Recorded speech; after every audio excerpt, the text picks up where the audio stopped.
Correct. हम आज खत्म कर देंगे, बिल्कुल पूरी खत्म। आज आपका टॉपिक रहेगा नरेशन। देखिए आज के टाइम पे आपके हर एक एग्जाम में अंग्रेजी कहीं ना कहीं आपके लिए बहुत प्रॉफिट करेगा जी। तो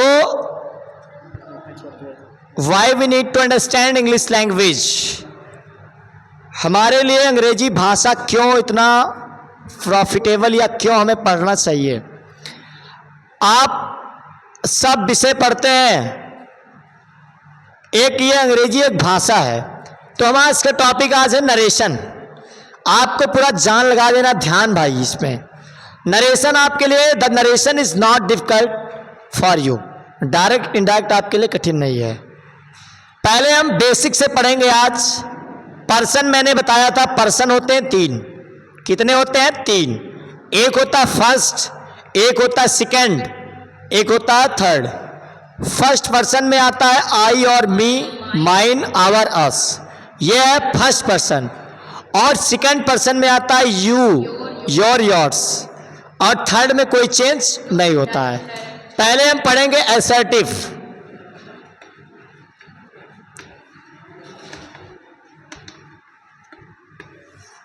यहां पे आपका से है, सेज टू आ गया।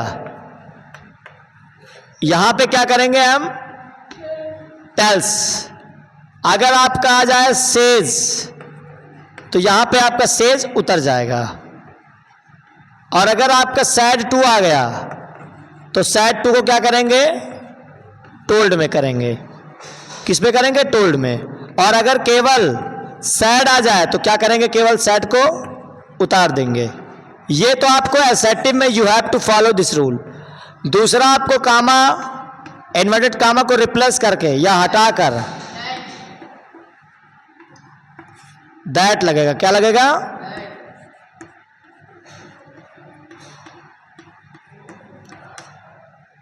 पहला रूल हमारा क्या है कि अगर सेज टू आ जाए तो वहां पे आपका टेल्स होगा। अगर आपका में केवल सेज आ जाए तो सेज सेज केवल में उतर जाता है। बोर्ड पे आपका ध्यान बिल्कुल। दूसरा है सैड टू। सैड टू को हटा के हम लिखते हैं टोल्ड। किस में बदलते हैं? टोल्ड में। और केवल सैड आ जाए तो वहां पे सैड। और ये कामा जो होता है, ये है कामा, इन्वर्टेड कामा। इसको कहेंगे कामा, इसको कहेंगे inverted comma. Double inverted comma को हटा के क्या लगाते हैं? दैट। पर्सन मैंने बता दिया है कि तीन होते हैं, एक first, second and third. And first person change into subject and second person change into object and third person no change in direct indirect. एक एग्जांपल बनाएंगे हम। I said to you. इतना मतलब क्या हुआ कि आई मतलब मैं, सैड टू मतलब कहा, यू मतलब आपसे, मैंने आपसे कहा, कामा लगा दिया, ये डबल यूनिट कामा। अब कहा गया रियाज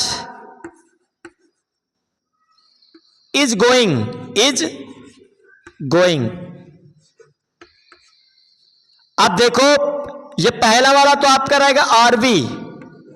आरवी का मतलब होता है रिपोर्टिंग वर्ब। आर का मतलब रिपोर्टिंग, वी का मतलब वर्ब।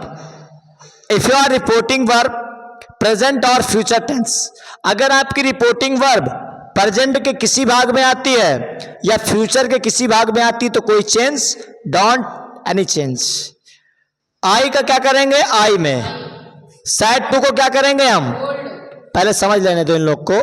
आई का आई कर दिया मैंने, और ये आरबी में है, केवल हमें सैड टू को बदलना है और कुछ नहीं। आई का आई हो गया, सैड टू को क्या करेंगे? टोल्ड में। सैड टू को किस में करेंगे? टोल्ड में। और यू को यू में। कामा को मैंने बताया था रिप्लेस करके क्या लगेगा? दैट। अब आपका पर्सन आ गया रियाज।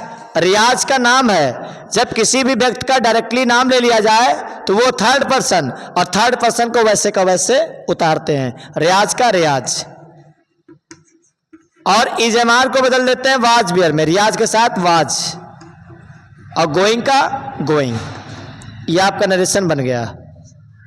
इसी तरह से नरेशन को बनाते हैं डायरेक्ट से इनडायरेक्ट। डायरेक्ट स्पीच का मतलब हो गया जो बात को हम किसी व्यक्ति के सामने डायरेक्टली बोलते हैं, जैसे हम बोल रहे हैं, फ्रंट टू फ्रंट, सामने सामने। और इनडायरेक्ट का मतलब होता है किसी बात को सुनकर किसी दूसरे व्यक्ति को बताना, वो है इनडायरेक्ट। और डायरेक्ट स्पीकर जैसे मैं आपसे बोलता हूं, ये है direct. Okay, note it just.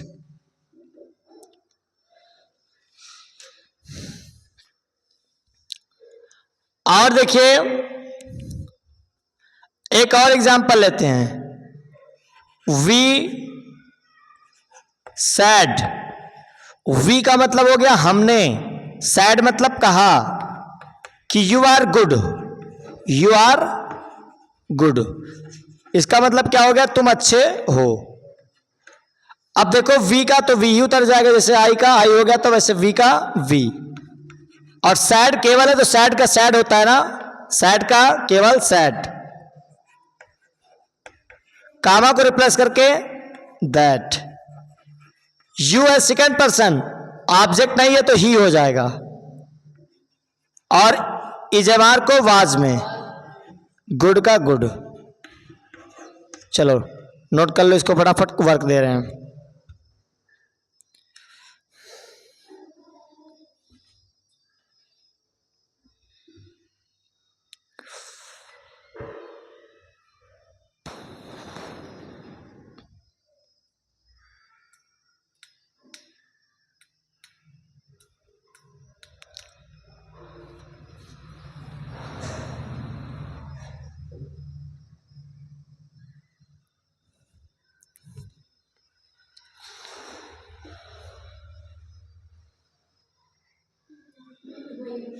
इसके बाद आज पढ़ने वाले हैं हम कुछ और चीजें। There is nothing but, what the means of, what's the mean of there is nothing but. अब देखेंगे ये आपका था असर्टिव का, क्या था ये, असर्टिव। असर्टिव में नियम क्या है, सैड टू को हटा के टोल्ड करेंगे।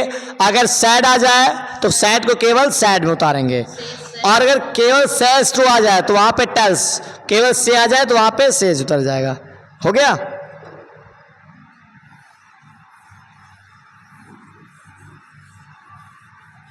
ये आपके पेपर में दो नंबर का आएगा भैया, ठीक है, इसीलिए आपको पूरा कंप्लीट करवा दे।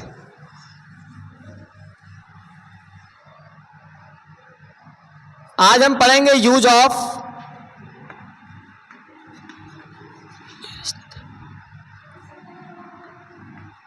देयर इज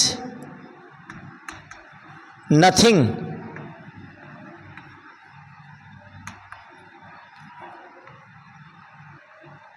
ये क्या है, देयर इज नथिंग बट।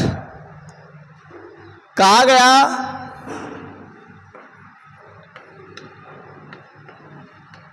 किताब ही किताब।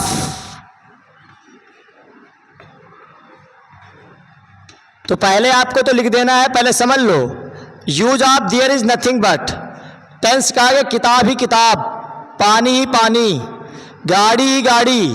तो इस तरह का सेंटेंस बनाने के लिए स्ट्रक्चर यूज करेंगे, देयर इज नथिंग बट। क्या लिखेंगे यहां पे, देयर इज नथिंग बट लिखने के बाद में किताब की मीनिंग क्या होती है, बस हो गया, एक ही बार बुक लिख देना बस। इसमें वर्ब और भाई नहीं है यार, इसमें वर्ब कहाँ पे है, ऑब्जेक्ट केवल है। कहा गया पानी ही पानी, there is nothing but water. Phone ही phone, there is nothing but mobile. School ही school, there is nothing but school. ये टेंस है। वो होता है बच्ची नथिंग, वो अलग है। देयर इज नथिंग बट का मतलब होता है कोई चीज ज्यादा से ज्यादा। वैसे तो नथिंग का मतलब होता है कुछ नहीं, लेकिन यहाँ पे दूसरा कुछ होगा। चलो लिखो कॉपी में, लिखिए पानी ही पानी,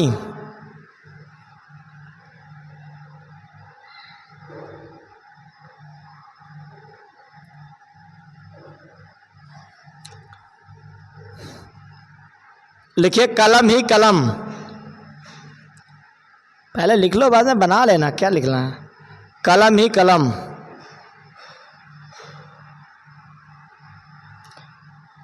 स्कूल ही स्कूल,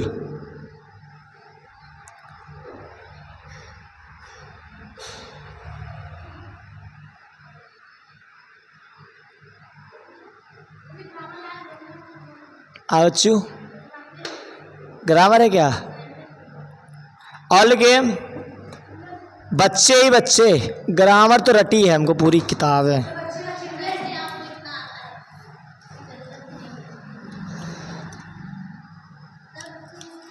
ऑल के बच्चे ही बच्चे हो गया।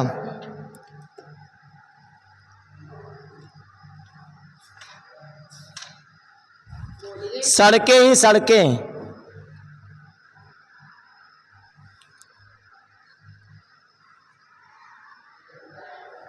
सड़कें ही सड़कें। और लिखो आदमी ही आदमी, ये घर से बना लेना, ठीक है? आदमी ही आदमी,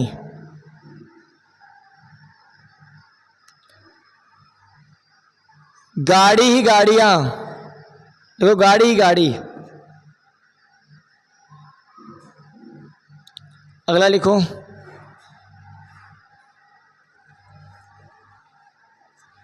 फूल ही फूल,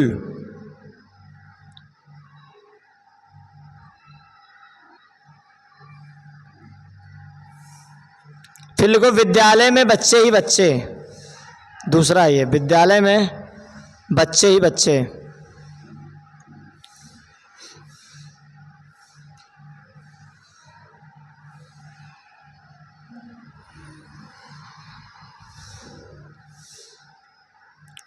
घर के सामने पेड़ ही पेड़, घर के सामने पेड़ ही पेड़, पेड़ ही पेड़। हो गया बस। अगला देखो भाई, इसके बाद में हम कुछ पढ़ेंगे नया चीज़ें, जैसे अब हम देखेंगे, आज डिस्कस करते हैं कि आपने पढ़ा देयर इज नथिंग बट, पहले तो आपको लिखना there is nothing but.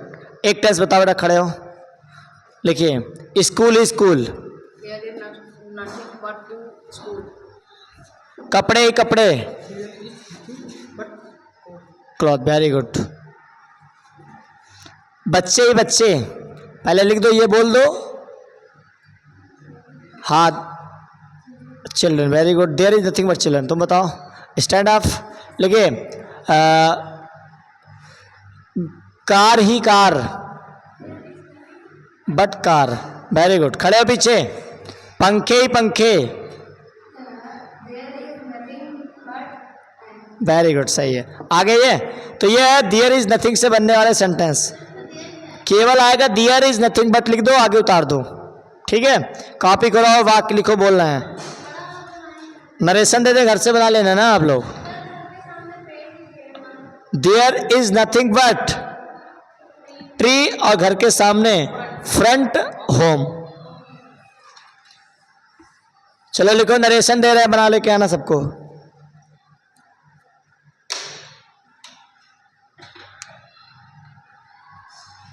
Note करो फटाफट आप लोग।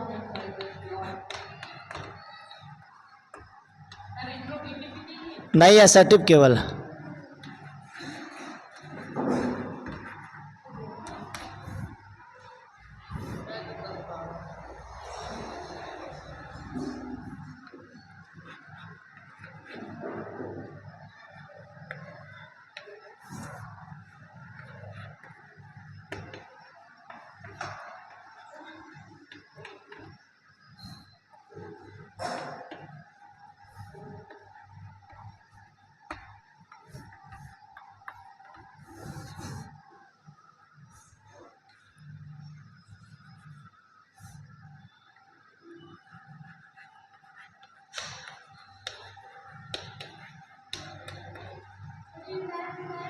जी बच्ची, घर से लाना बना के, हाँ।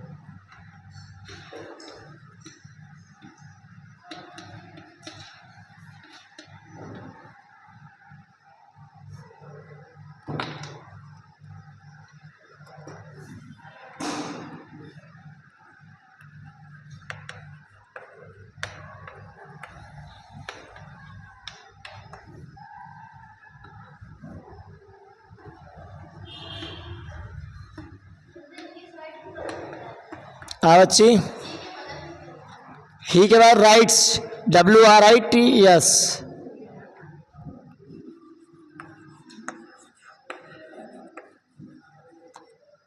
अब आपका इंग्लिश हो गया, GS हो गया, सब हम पढ़ा देंगे, ठीक है।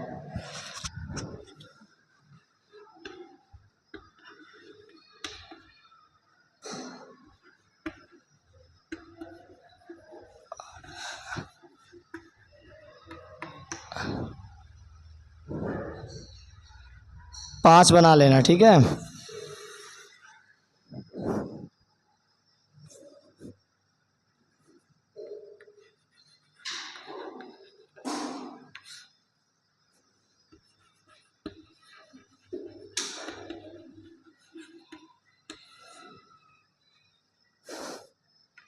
बैडली, बैडली मतलब क्या होता है?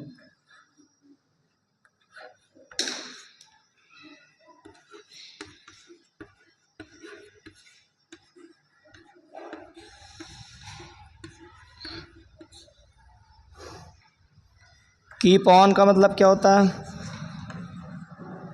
जारी रखो।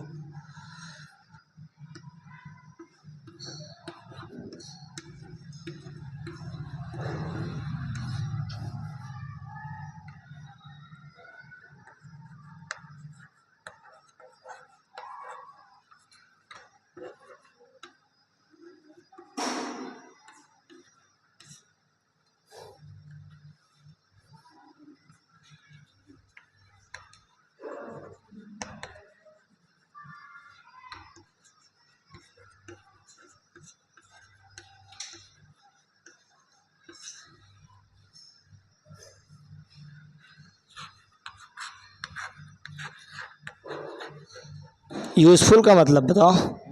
यूज़फुल, आगे बच्चे, यूज़फुल का मतलब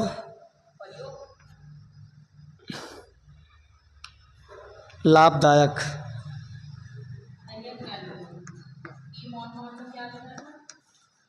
जारी रखो, नोट कर लो। जारी रखो, कीप ऑन का मतलब जारी रखो, ठीक, नोट करिए सब।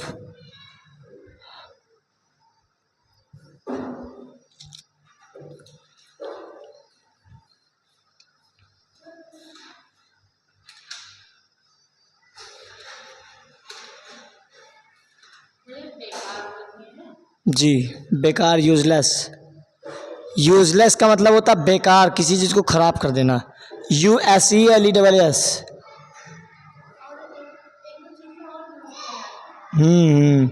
यूजलेस हो गया, और नीडलेस। बड़ी क्या बच्ची? हाँ, बड़ी ये भी है।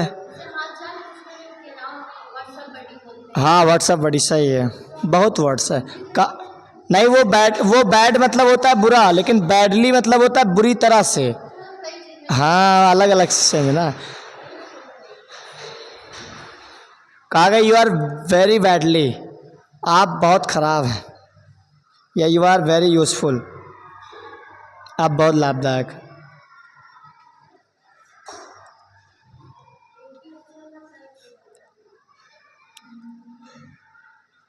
हो गया बेटा। अब देखो इसके बाद में नोट कर लो पहले क्या हुआ। सर, सर पानी इसमें है, देखिए। चलिए शुरू करेंगे अगला चीज हम। ये आपका हो गया है।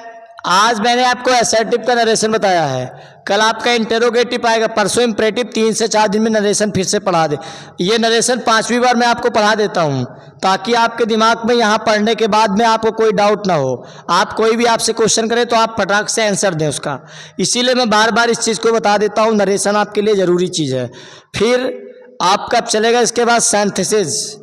11th 11-12 वाले जो बच्चे हैं या 10 वाले जो भी हैं, सबके लिए ये भी जरूरी है। सिंथेसिस आपके एग्जाम्स में आता है, डिग्री आती है 2 नंबर का, फिर हिंदी से इंग्लिश आएगा, पैसेज, फिर आपका इसी के बाद में आपका लिटरेचर क्वेश्चन आंसर आपका करेंगे, ठीक है। इसी के साथ साथ में आपका नरेशन आपने पढ़ा आज असर्टिव। असर्टिव में आपने पढ़ाई है कि जहाँ पे सेट टू आ जाए वहाँ पे टोल्ड आ जाए, है ना।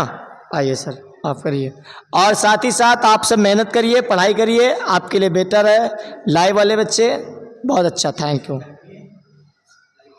लाइक करिए, कमेंट करिए, वीडियो को शेयर करिए, चैनल को सब्सक्राइब करिए। Thank you.